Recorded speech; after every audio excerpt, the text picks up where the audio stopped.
Esse aplauso deve ser forte e intenso para Jesus. Pastor Davi Lago, por gentileza. Aplaudam forte.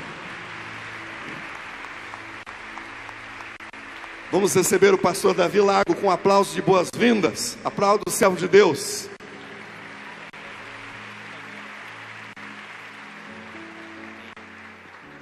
Amém. Toda a glória ao Senhor Jesus. Amém, queridos? Pode se assentar, meu amado irmão. Já vamos abrir a palavra de Deus. Evangelho de Mateus, capítulo 5. Evangelho de Mateus, capítulo 5.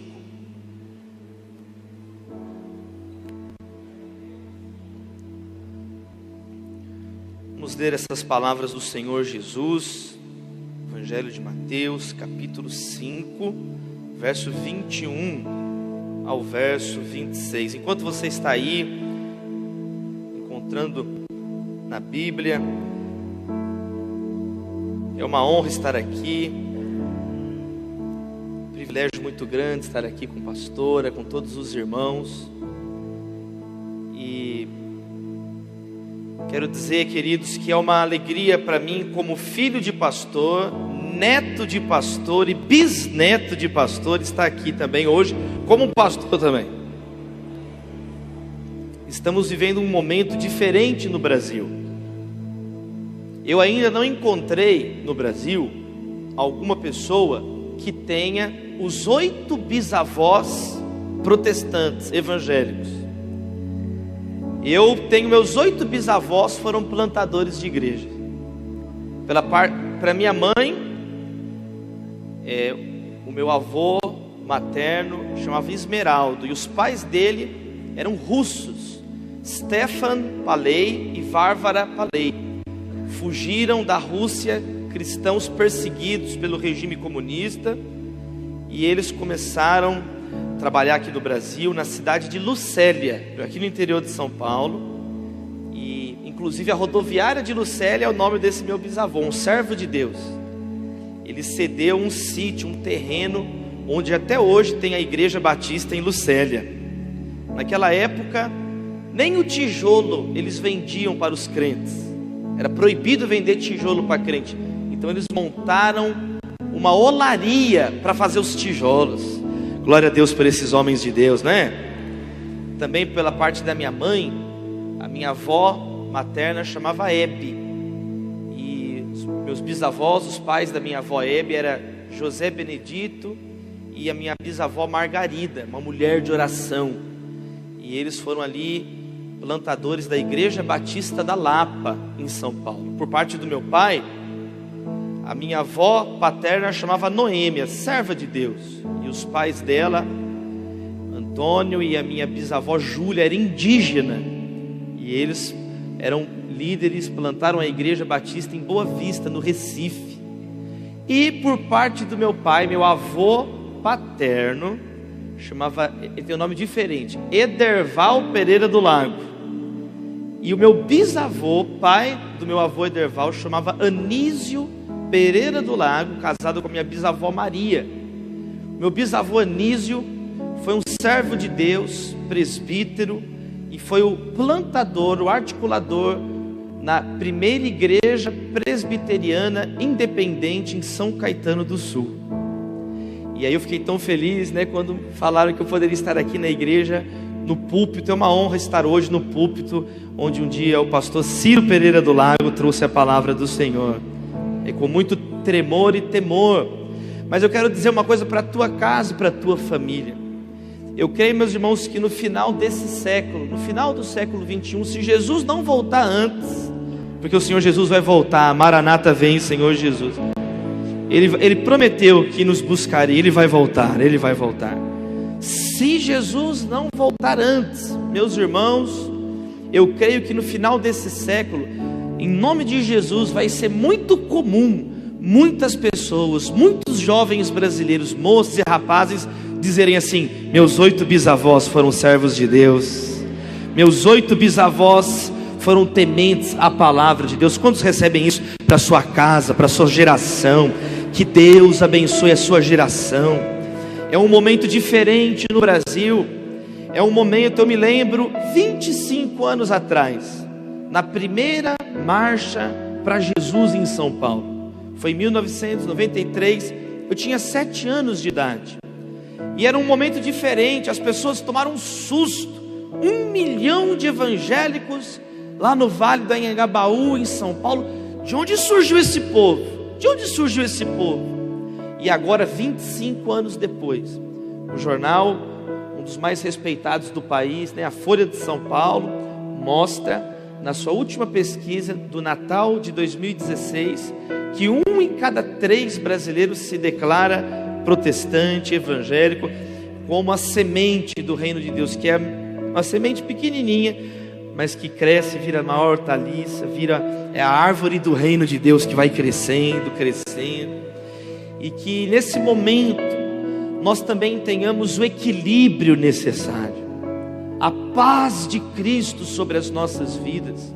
É um momento decisivo na história do Brasil, meus irmãos. Eu tive a oportunidade de conversar essa semana com pessoas de muita posição na sociedade, jornalistas, juristas, políticos de renome, e todos estão olhando. Gente, é um momento novo no Brasil, nós não podemos errar o passo agora, e a nossa responsabilidade como servos de Deus é maior, porque não é apenas uma responsabilidade perante a própria pátria, é uma responsabilidade perante a palavra do nosso Senhor. Jesus Cristo disse: bem-aventurados os mansos, eles herdarão a terra. Que possamos ter a mansidão de Jesus sobre nós. Bem-aventurados os pacificadores. Olha o que Jesus disse: eles serão chamados filhos de Deus. Quero ler então esse texto que fala sobre isso, e que Jesus nos ensinou, nos orientou sobre a nossa atitude em tempos de violência. Vamos ler Mateus capítulo 5, verso 21 em diante. Vocês ouviram o que foi dito aos seus antepassados: não mate, quem matar será julgado. Mas eu lhes digo que qualquer um que ficar com raiva do seu irmão será julgado. Quem disser ao seu irmão: você não vale nada, será julgado pelo tribunal. E quem chamar o seu irmão de louco estará em perigo de ir para o fogo do inferno. Portanto, se você estiver oferecendo no altar a sua oferta a Deus, e lembrar que o seu irmão tem alguma queixa contra você, deixe a sua oferta ali na frente do altar, vá logo fazer as pazes com o seu irmão, depois volte e ofereça a sua oferta a Deus. Se alguém fizer uma acusação contra você e levá-la ao tribunal, entre em acordo com essa pessoa enquanto ainda é tempo, antes de chegarem lá, porque depois de chegarem ao tribunal, você será entregue ao juiz, e o juiz o entregará ao carcereiro, e você será lançado na cadeia. Eu afirmo a você que isso é verdade. Você não sairá dali enquanto não pagar a multa toda. Deus, nós te louvamos pela tua palavra, que ela frutifique sobre as nossas vidas, que ela frutifique sobre a nossa nação, sobre o nosso casamento, sobre os nossos pensamentos. Queremos te amar com tudo que temos, e que a tua boa palavra encontre terra boa nos nossos corações, em nome de Jesus. A igreja diz amém e amém.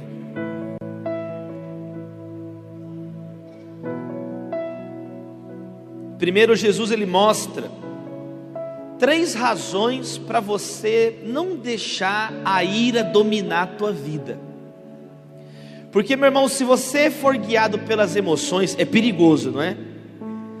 E ultimamente é tanta notícia ruim, eu não consigo pensar muito tempo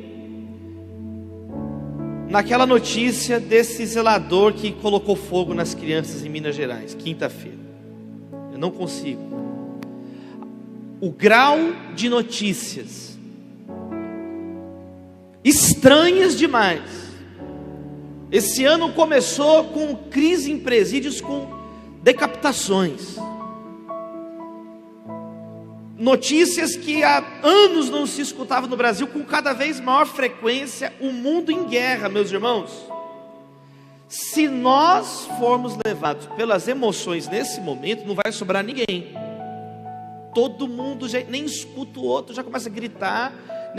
Por isso que é hora da gente voltar para a palavra de Deus. Primeiro, Jesus ele fala que a ira, se você não controlar a ira, ela destrói os seus relacionamentos. Jesus está falando assim: olha, você vai estar ali falando o que venha na tua cabeça, você vai ofender o teu irmão.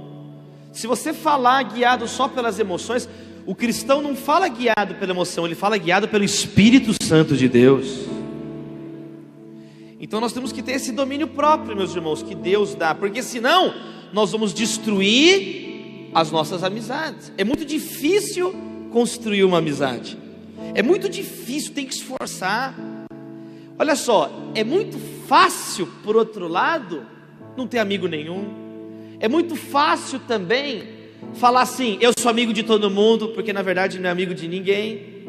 É muito fácil falar assim: eu amo a humanidade, porque a humanidade não existe, é apenas uma palavra. Difícil é amar as pessoas. Todo mundo é legal enquanto não contradiz você. Todo mundo é bacana de longe, enquanto não contrariou alguma opinião sua. O difícil é quando a pessoa pensa diferente de você. Aí tem que ter o Espírito Santo de Deus. Porque a nossa tendência é igual Caim, matar Abel. Pensou diferente de mim, não cabe no meu mundo. Sabe quem era assim? Saulo de Tarso. Ele era alguém que acreditava que tinha verdade e que todo mundo estava errado. Ele vem do povo judeu. O povo judeu foi dito agora sobre Israel. Eu moro num bairro em São Paulo cheio de judeus, e eles têm esse zelo pela memória que é tão importante. Eles têm o zelo de um povo que foi chamado por Deus. Dentro dos judeus tinha um grupo que era separado dentro do separado, que era chamado de fariseus. Paulo era judeu, Paulo era fariseu, separado dentro do separado. E dentro dos fariseus tinha o melhor professor, que o nome dele era Gamaliel. Então o apóstolo Paulo fala: eu sou fariseu de fariseus, eu fui criado, educado aos pés de Gamaliel. O que Paulo está falando? Eu era separado do separado, do separado, do separado, do separado. E ele devastava a igreja, ele devastava qualquer pessoa que não pensasse como ele. Mas ele encontrou Jesus na estrada de Damasco. Ele encontrou Jesus. Saulo, Saulo, por que me persegues? Por que me persegues? Na verdade, ele estava perseguindo Jesus. Quem mexe com a igreja está mexendo com o corpo de Jesus Cristo. Ele estava perseguindo a igreja, e Jesus falou: você está, porque me persegue, é o meu corpo. E ele caiu o rosto em terra, e ali ele foi transformado. Agora ele entendeu que na verdade ele não era o melhor de todos. Na verdade ele fala para Timóteo, verdadeiro filho na fé: eu digo a verdade, eu sou o pior dos pecadores. Quando você encontra Jesus, você para de pensar que só você está certo e está todo mundo errado.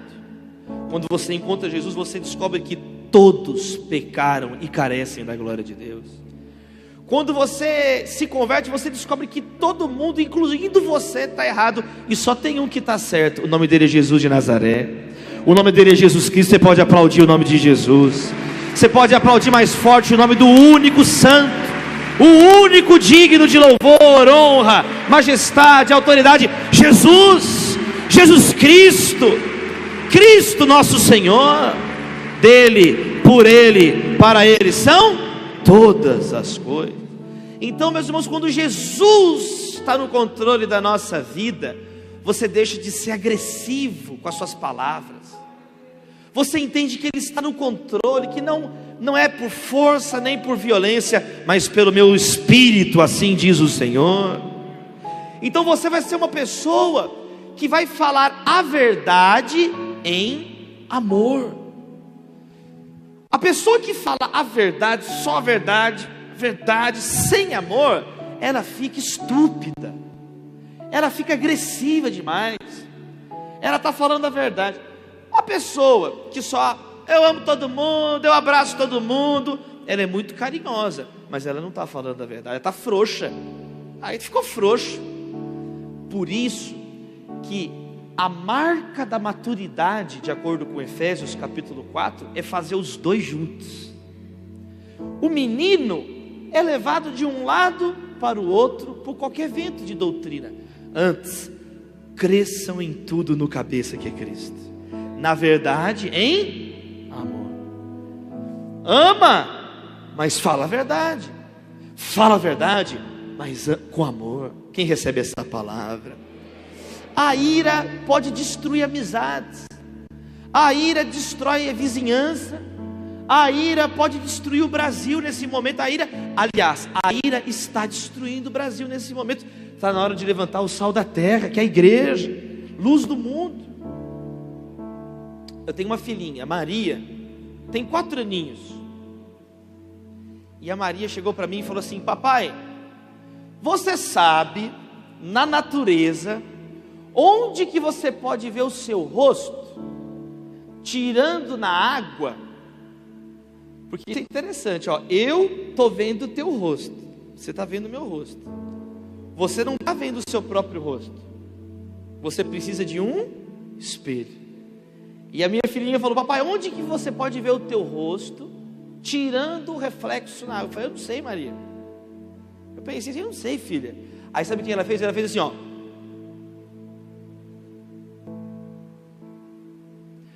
Tenta olhar aí no olho de quem está do seu lado, lá no fundo. Olha quem que você vai achar lá no fundo do olho. Quando eu olhei no olho da minha filhinha, sabe quem eu vi dentro do olho da minha filha? Eu. Menos olho por olho, mais olho no olho. Está na hora da gente se entender, meus irmãos. É o que Jesus está falando aqui. Para de falar de gente que você não conhece, para de falar de assuntos que só não vão edificar em nada, ainda vão deixar pessoas machucadas. Nós somos filhos de Deus. A ira, primeiro, destrói amizades. Número 2, a ira destrói o culto. Jesus falou assim: se você está aí cultuando a Deus, o culto, este aqui é um momento do culto. O culto é a nossa vida, amém, queridos? O culto é a nossa vida. O culto não termina quando você sai aqui da catedral. Aí é outro momento do culto. O culto no lar, o culto no trabalho, o culto quando você está sozinho. O culto nós adoramos Deus o tempo inteiro. Tudo é para a glória de Deus. E aí estamos agora no culto em família, juntos aqui. Mas, meus irmãos, Jesus está falando: se você lembrar que teu irmão tem alguma coisa contra você, para o culto, deixa a oferta aí, vai primeiro reconciliar com o teu irmão, porque isso também é culto a Deus. O apóstolo João, ele diz assim: quando você diz eu amo Deus, mas maltrata todo mundo perto de você, na verdade você não ama Deus. A Bíblia está falando. A prova que você ama Deus é que você também vai amar as pessoas. O verdadeiro amor a Deus leva ao amor às pessoas, é o que a Bíblia diz. O apóstolo João, ele é bem firme e enfático. Ele diz que a pessoa que diz que ama Deus e maltrata as pessoas, ele é filho de Satanás, filho do maligno. Ele é imagem e semelhança de Lúcifer e não de Deus. Agora, por outro lado, João fala assim: se vocês amarem uns aos outros, verdadeiramente são nascidos de Deus, é filho de Deus. Se tiver amor, a ira destrói amizades, a ira destrói o culto a Deus. Deus, ele quer um culto sem hipocrisia, um culto sem violência, um culto verdadeiro. Amar a Deus de todo o coração, de toda a alma, de todo o entendimento, com todas as nossas forças, com todas as nossas amizades, com todos os nossos talentos, com cada segundo da nossa vida, com cada gota do nosso sangue. É tempo de cultuar o Senhor Jesus. Em terceiro lugar, a ira destrói você. a ira destrói suas amizades, o culto, e você, o salário do pecado é a morte. Jesus está falando que a pessoa vai ser presa. A pessoa que vive baseada na violência, ela está construindo uma cadeia para ela mesma. Nós estamos com muitos casos assim agora no Brasil. O governador do Rio de Janeiro inaugurou o presídio, ex-governador do Rio de Janeiro, inaugurou o presídio onde ele mesmo está preso agora. É isso que acontece quando você é uma pessoa que não ama o próximo. Jesus está dizendo isso, que é isso que acontece. Você não vai sair de lá enquanto não pagar o último centavo. A ira cria uma prisão para a tua alma, uma prisão para as tuas emoções, uma prisão. Está na hora da gente sepultar coisas do passado aqui em nome de Jesus. Está na hora de arrancar raiz de amargura do nosso coração em nome de Jesus. Está na hora de arrancar tudo que não provém do Senhor da nossa vida em nome do Senhor Jesus Cristo. Porque senão, meus irmãos, sabe quem vai sofrer além das pessoas? Além de você estar desconectado das pessoas e de Deus, você fica desconectado de você mesmo. As pessoas estão tão estressadas hoje, gente, que elas estão brigando sozinhas. Teve um menino que me mandou uma mensagem esses dias no WhatsApp. Sabe aquele dia que você está corrido? Eu respondi as mensagens só à noite. Eu peguei o meu telefone e o menino brigou sozinho, sem nem eu falar nada. Ele falou assim, 9 da manhã, oi Davi. Aí, oi, 9h05. Ah, não vai atender mais o telefone, né? Você já foi mais humilde. Aí, não precisa me retornar mais. Quer saber? Não fala mais comigo. Eu fiquei falando, Natália, falei com a minha esposa. Ele ficou doido, ele brigou sozinho. WO, nem compareci na briga. As pessoas estão apavoradas, estão nervosas. Tem 12 anos que eu sou pastor. Tem 12 anos, tem 16 anos que eu prego nos púlpitos. E nessa caminhada, aconselhando pessoas, cuidando de gente. Meus irmãos, teve uma vez que eu fui atender um homem que falou assim, pastor, eu tenho tanto problema, eu estou tão nervoso, eu tenho tanto problema, que se me acontecer mais um problema, vai demorar mais ou menos 2 meses para eu me preocupar. Vai entrar na fila de problema lá atrás, até esse problema chegar, passar 2 meses. Tem gente que está ficando desbotado. Tem gente que... Teve uma época dessa para trás que eu estava passando mal do meu intestino, do meu sistema digestivo, meu estômago. E eu fui para o hospital, tive que me revirar do avesso. E me falaram que eu estava com um problema que eu não sabia nem que existia. Síndrome do intestino irritado. Até o intestino da gente está irritado hoje em dia, meus irmãos. Falei, pelo amor de Deus, ele tem que ir onde? No psiquiatra se tratar? Psicólogo? Até o nosso intestino está irritado. Jovens com problemas nos dedos de lesão por esforço repetitivo. Isso era meu pai foi metalúrgico, trabalhou a vida inteira até aposentar na Aços Vilares. E eu lembro, meu pai falou isso comigo, que ter problema de lesão por esforço repetitivo era um problema que dava nas pessoas mais velhas que trabalharam a vida inteira na usina. Adolescentes hoje não para de apertar o botão do telefone,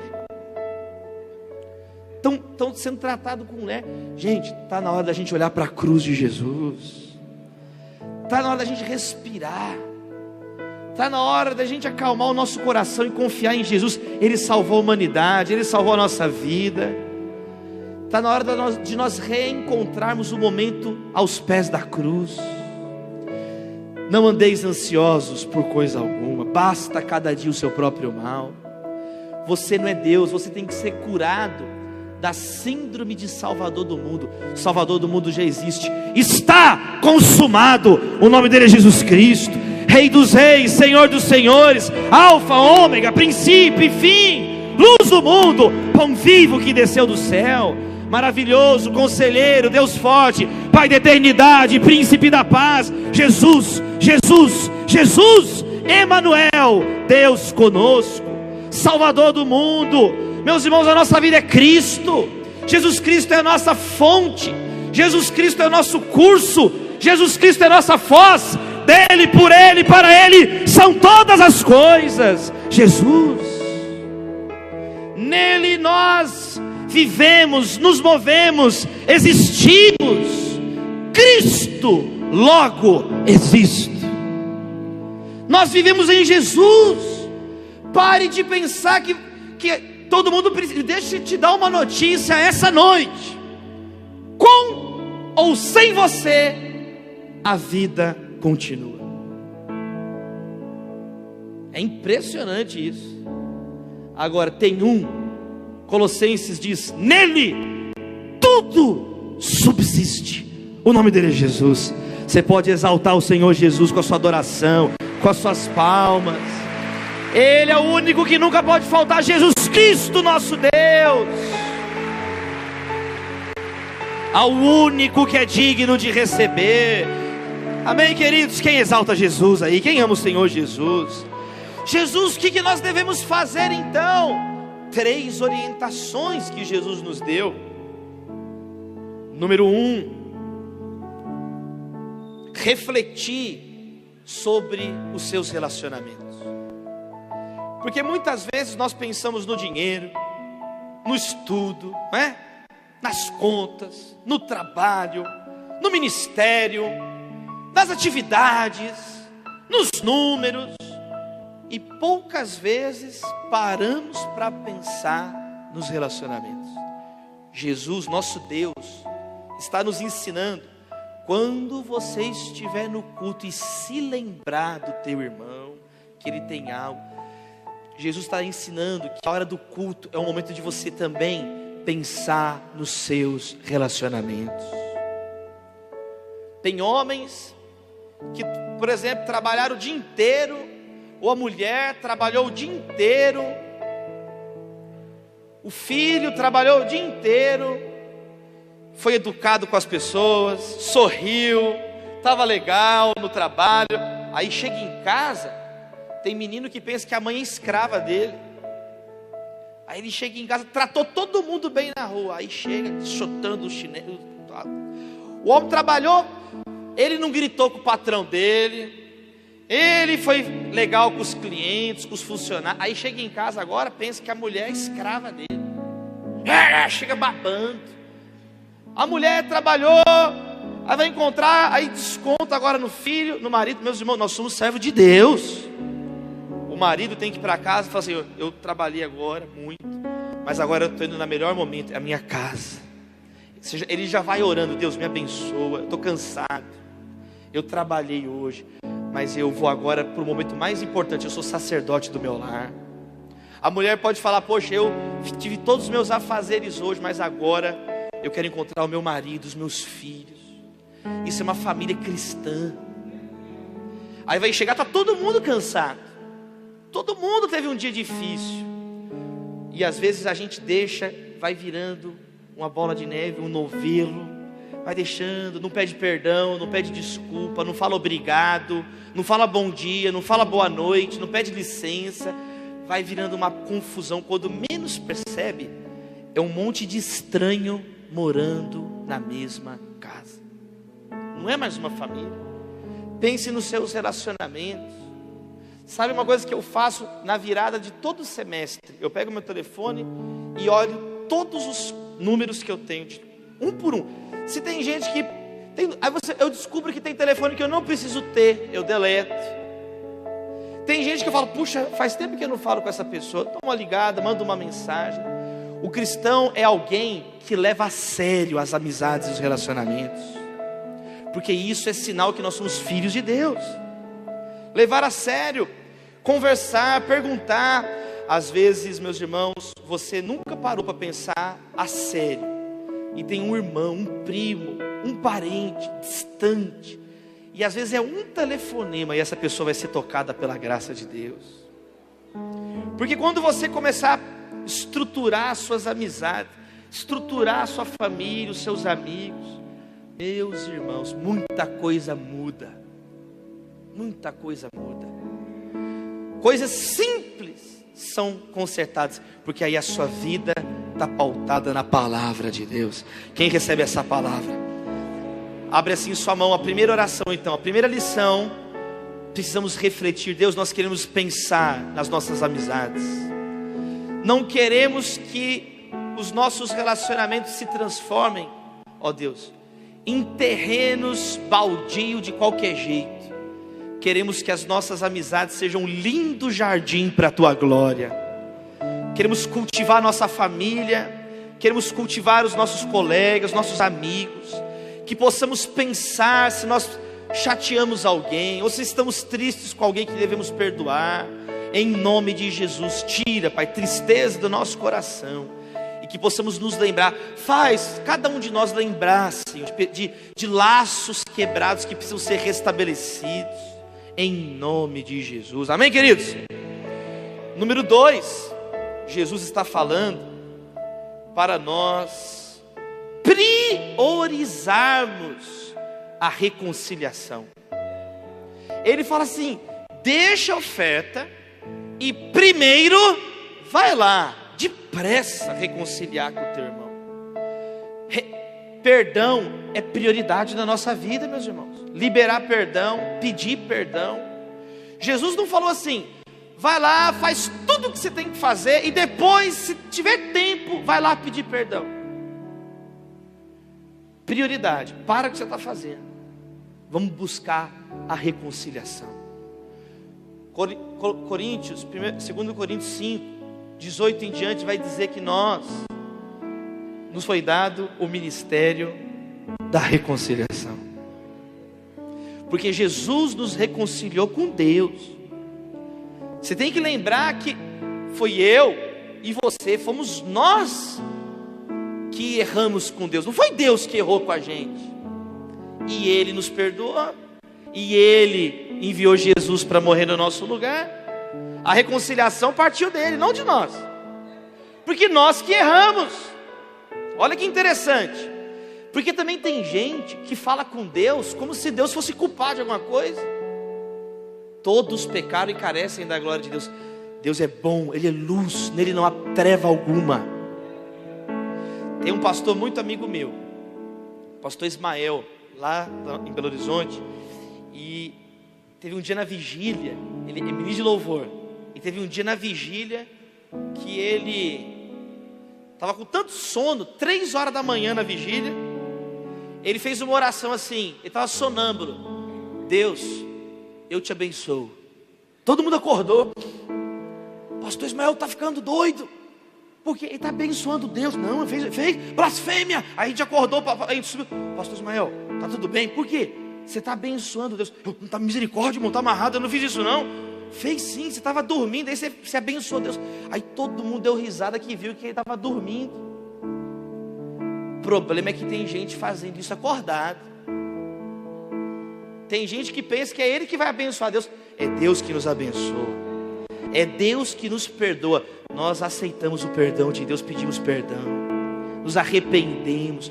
Que agrada a Deus é um coração quebrantado e contrito. O Senhor não desprezará. Então, meus irmãos, eu conheci, quinta-feira agora, eu preguei lá em Belo Horizonte, na 8ª Igreja Presbiteriana, para os pastores. Muitos homens de Deus, e eles me contaram uma história. Pastor Jeremias Pereira, pastor Aguiar Vassoura de Campinas, de Nazareno. Homens de Deus, eles me contaram uma história que mexeu muito comigo.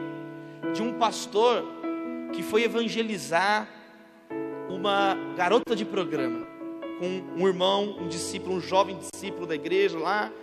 E ele chegou naquela mulher e falou assim: quanto que é o programa? E ela pegou e falou o valor: custa tanto. Aí aquele homem de Deus falou assim: não, tá muito barato, isso aí tá barato demais. Aí a mulher tomou um susto, né? Eu esqueci, hoje é sábado, né? Aí ela falou assim: 3 vezes o preço. Aí falou pro homem de Deus 3 vezes o preço do programa de prostituição. O homem falou assim: não, mas tá muito barato ainda. Isso é muito barato. Aí ela ficou sem graça, né? Aí ela pegou e exagerou de novo assim, falou um negócio mais caro. Pela terceira vez o homem de Deus falou: não, mas é muito barato isso aí. Aí ela ficou sem graça, falou assim: nossa, mas quanto que você acha então que eu valho? E aquele homem falou assim: olha, o teu preço eu nunca teria dinheiro para pagar, mas tem um que pagou, o nome dele é Jesus. Ele verteu sangue na cruz pela tua vida. Eles me contaram essa história. Foi o Francis Schaeffer, um pastor muito usado por Deus no passado, que falou essa história. E segundo o que me contaram, essa menina entregou ali a vida nas mãos de Jesus. Queridos, está na hora de nós procurarmos as pessoas para mostrar que tem um Deus que as perdoou, que tem um Deus que as ama. Está na hora de nós nos envolvermos nos vales de dor do Brasil, nos vales de dor da nossa nação. É nossa responsabilidade como servos e servas do Senhor. Lá em Curitiba, sexta-feira agora eu estava em Curitiba. Existe uma base missionária que acolhe refugiados. É uma cidade de refúgio. Vocês estão vendo, meus irmãos, guerras, as pessoas não têm para onde ir. Se ficar, morre na guerra. Os outros países não abrem portas, as pessoas ficam numa situação difícil. Conheci uma moça chamada Joana, que perdeu a família, que foi assassinada pelo Estado Islâmico.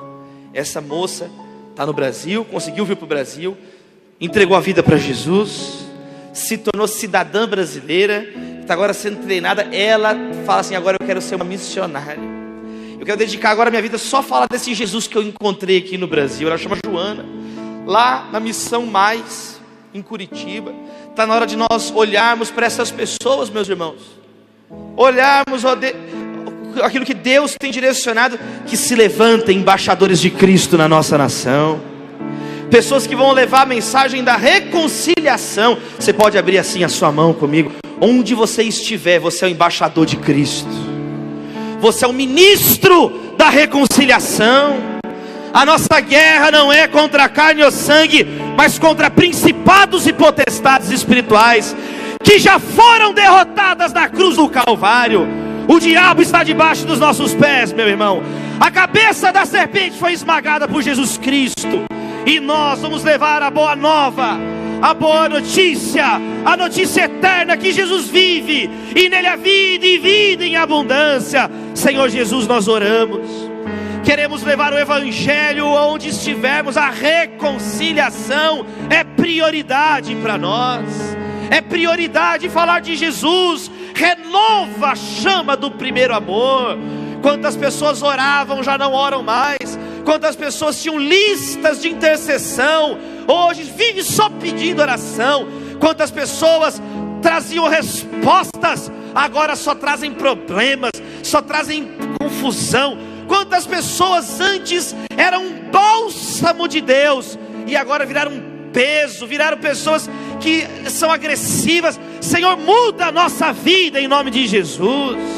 Muda a igreja brasileira em nome de Jesus.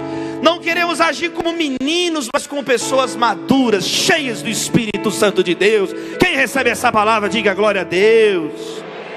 Em terceiro e último lugar, pastor Osair, pastor, Jesus ele está falando que nós devemos tomar cuidado com as nossas palavras.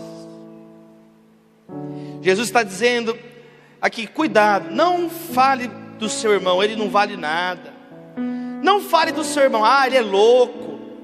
Aqui na minha tradução está dizendo assim: será julgado pelo tribunal, e quem chamar o seu irmão de idiota estará em perigo de ir para o fogo do inferno. Jesus está falando para a gente ter muito cuidado o que a gente fala das pessoas. O Senhor abomina o que semeia contendas. Gente que semeia, a boca a sua boca virou um grande instrumento de Satanás. Como? Você fica falando mal pelas costas. Você não é um homem para falar na frente.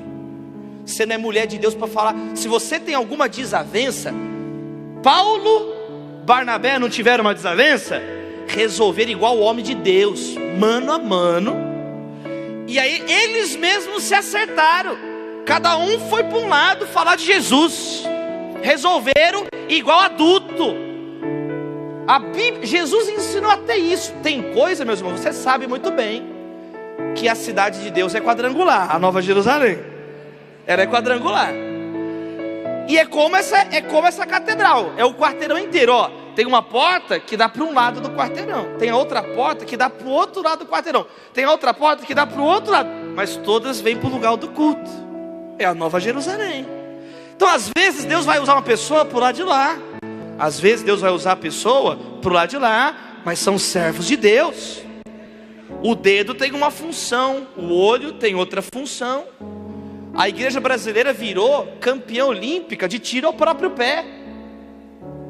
Meus irmãos, se às vezes você não está concordando com alguma coisa, mas meus irmãos, você sabe que aquela pessoa é um servo de Deus, uma serva de Deus, então vai e faz melhor, vai e faz o teu caminho. Agora, quem semeia contenda é um instrumento de Satanás. Meus irmãos, Jesus falou, ó, se você tem alguma coisa, vai, tenta ganhar o teu irmão. Não conseguiu? Leva testemunha. Não conseguiu? Apresenta a situação. A gente faz tudo o contrário.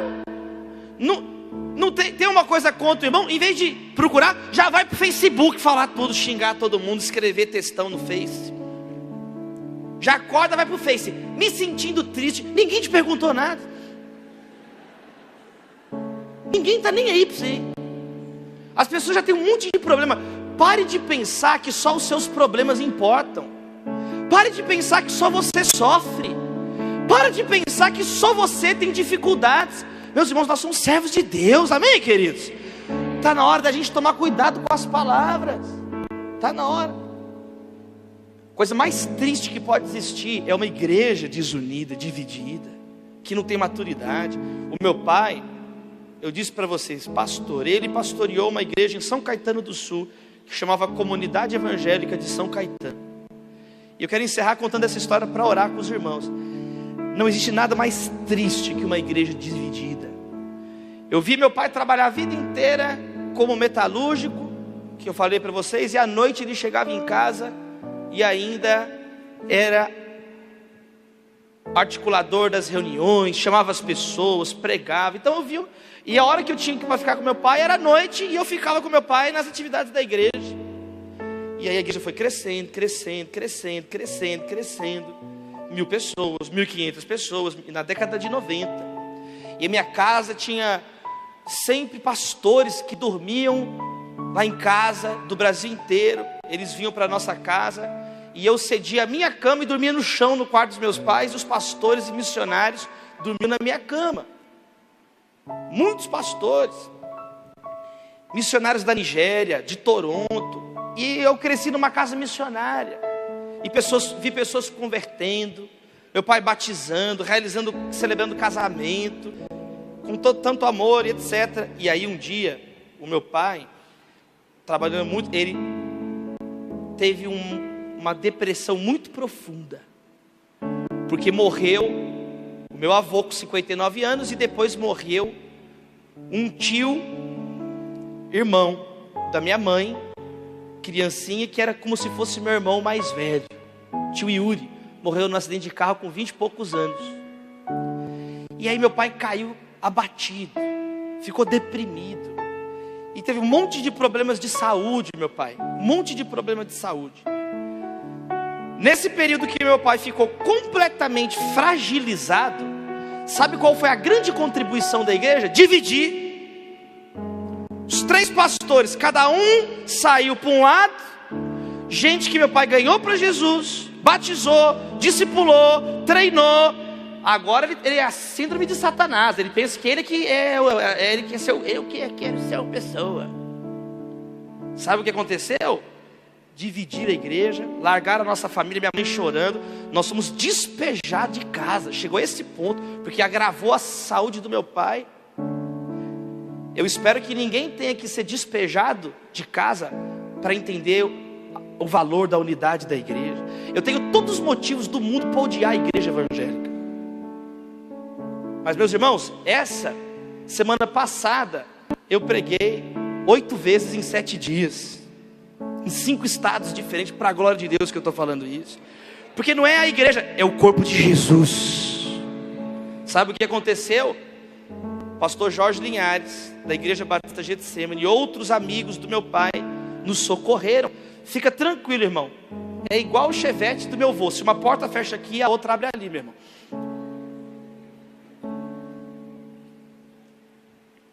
Se gente fez isso, você tem que lembrar que Deus está no controle de tudo. Um monte de pessoas estenderam a mão para a nossa família. E um deles foi o pastor Jorge Linhares, que levou a nossa família lá para Belo Horizonte em 1998. Eu tinha 12 anos de idade. E nós fomos lá para Belo Horizonte. Lá meu pai restabeleceu a sua saúde. Meu pai hoje é diretor do Seminário Batista lá em Belo Horizonte. Minha mãe está bem. Meus irmãos, Lucas casado, bem casado. Minha irmã Priscila, casada, servos de Deus.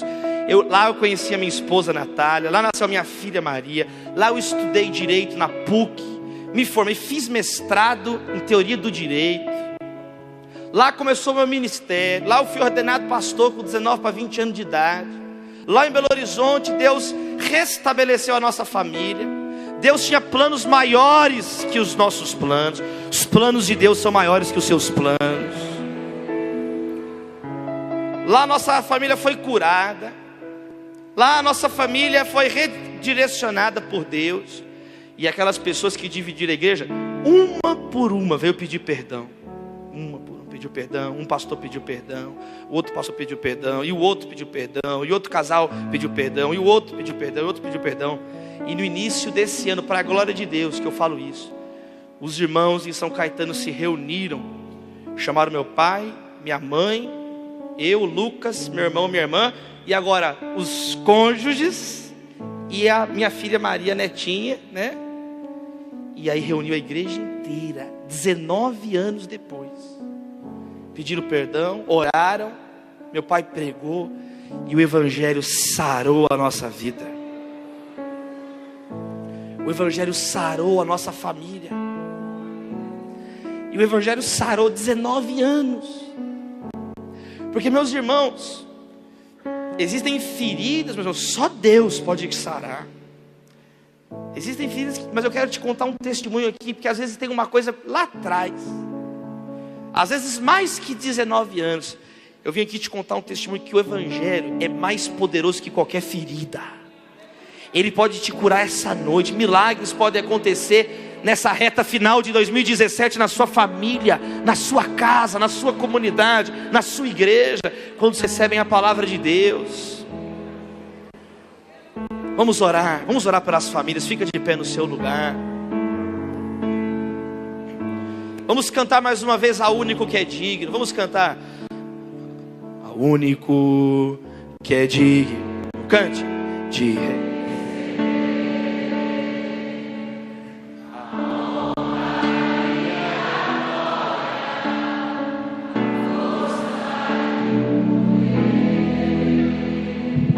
Ao Rei eterno, imortal, invisível, mas real, a Ele ministramos o louvor. Cante ao Senhor, coroamos.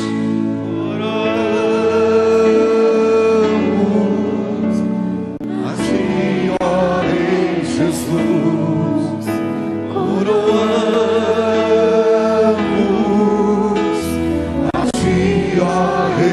Jesus, adoramos o Teu nome e rendemos aos Teus pés,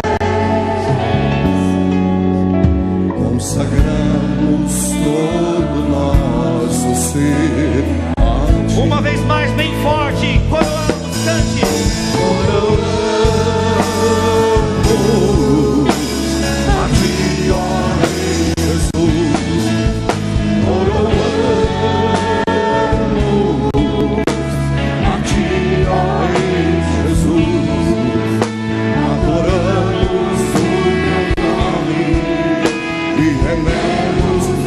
Teus pés,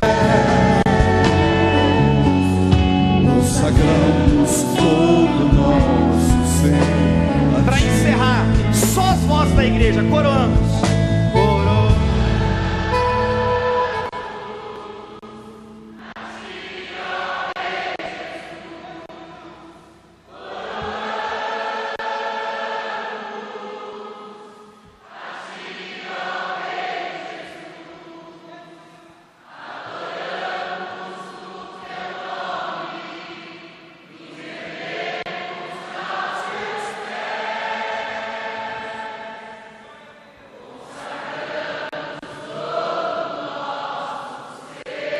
Mais uma vez, as vozes da igreja, coroamos.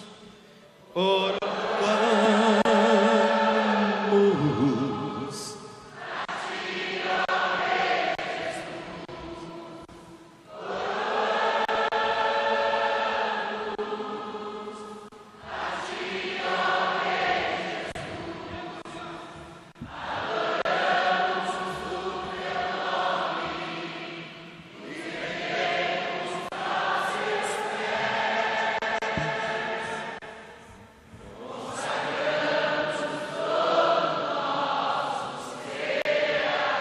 Vamos orar pelas famílias. 1 minuto de oração pelas famílias. Ore, 1 minuto.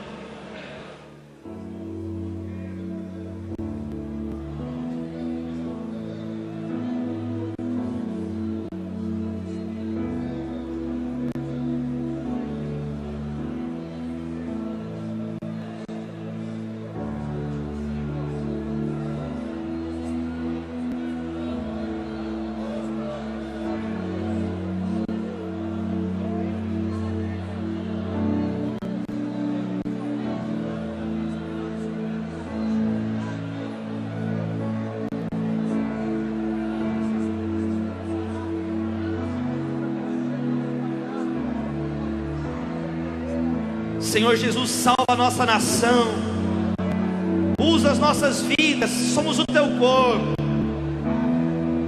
Queremos, ó Deus, salgar o Brasil, que isso comece na nossa própria casa, com os nossos próprios amigos, ó Deus, que possamos ter essa atitude amorosa. Queremos ser mais generosos, mais compreensivos com as pessoas, menos arrogantes, menos irritados, menos violentos, agressivos, com palavras, com ações, com atitudes. Que a violência nos lares seja quebrada em nome de Jesus. Senhor, protege as crianças da nossa nação, Senhor Jesus. Tem misericórdia das crianças, Jesus. Moloque, saia em nome de Jesus. Moloque está derrotado em nome de Jesus. Caia Baal, caia Babel, caia Mamon, caia Moloque. O Brasil é de Jesus. O Brasil é de Jesus.